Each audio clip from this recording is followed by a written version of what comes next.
Stan Bowman spoke to Bob Stauffer the other day, and in his interview, he talked about the negotiations with Evan Bouchard, and this was the line. He said, I guess getting him signed was critical. I guess the negotiations, an 8-year term was never really in the cards. The agent indicated that wasn't something they thought made sense.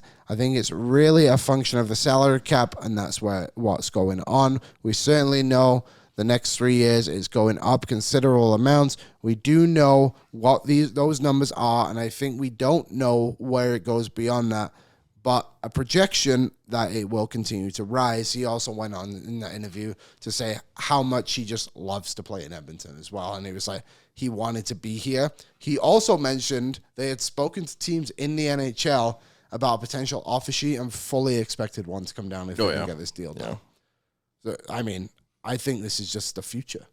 I think teams with like intelligent agents, to be honest, like Connor McDavid, are just not going to sign 8-year deals. I know Mitch Marner just did, and even Ehlers, like you said, Aaron, or whoever it was, Cam. I only had 2 options. I might have got it wrong. Nick Ehlers could have signed 8 years in Winnipeg, and for more money, and he just didn't. Yeah, there's really honestly no way at this stage. And I mean, if you're an agent, this is how I'd venture pretty much all the agents are going to be advising their clients at this stage is you can't predict economically what the NHL is going to look like in 5 years because you're going to have an entirely different landscape for media and streaming than what you've had in the past and how the league's going to pull in money. So we know the salary cap's going to go up the next few years to the number, I think it's, a little over 100 million? Yeah. So we know that already, but where's it going to be in 2032 or something like that when there's completely different revenue streams for the NHL, or there's 2 more expansion teams that have come in and both of them have paid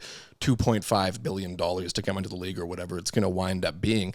You have no idea what a number 1 at 80-point defenseman is going to be paid in 2032 or something like that. Because look, you got Cale Makar set to become a UFA after the 2026-27 season. So he's going to reset the market again for elite puck-moving defensemen. And then after that, there might be somebody else. I think Quinn Hughes is going to have another contract on the horizon as well because everyone's talking about him potentially signing with the New Jersey Devils. So again, another player is going to reset the market. And then if you're Evan Bouchard, you don't want to be sitting there watching as all these guys are re-signing new ridiculous deals, 14, 15, 16, who knows? And you're making your deal for 8 years, 11 million, and you're putting up 90 points a season playing with Connor McDavid and Leon Draisaitl. It doesn't really make any sense for these guys to lock in knowing where the league's going. Yeah. DY, sorry. In the past 3 years, Dobson has comparable numbers in time and ice, even strength points, game-winning goals, power play goals to Evan Bouchard. The only difference is Oilers finished first in goals for and Islanders finished 25th.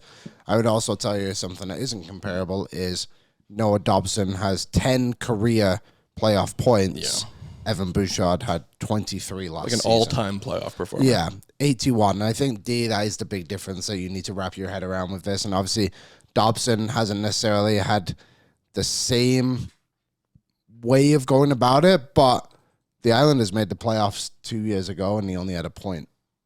I think Dobson's a really good player, but I don't think he's on the same level as Bouchard, and there's a reason Bouchard went 2 spots higher than him in the 2018 draft as well. So, good player. On the Bouchard thing, would we all love 8 years? That's just not the reality. I think get ready for McDavid. I always bring it up. LeBron signs a 2-year deal with a player option every year because the cap keeps going up. And, hey, don't hate the player, hate the game. If you can get that much money, it makes sense to do it. I feel like this is Bouch. This is just me saying it, but he's like, okay, here's 4 years at 10.5 that let's go for this thing, and then we'll adjust after that. You see it in other sports like the NFL. Patrick Mahomes can redo his deal because he watched every other quarterback pass him in value. They're not worth more money than him. Baseball players opt-outs. You can't do that in the NHL, so which is a shame. Get used to it. That would be great if you could. What's up, Nation citizens? If you like that video, then you need to be subscribed to the Oilers Nation YouTube. Podcasts, live shows, exclusive interviews, and analysis. Everything you need from your favorite voices at Oilers Nation. And you don't want to miss any of it, so hammer that subscribe button.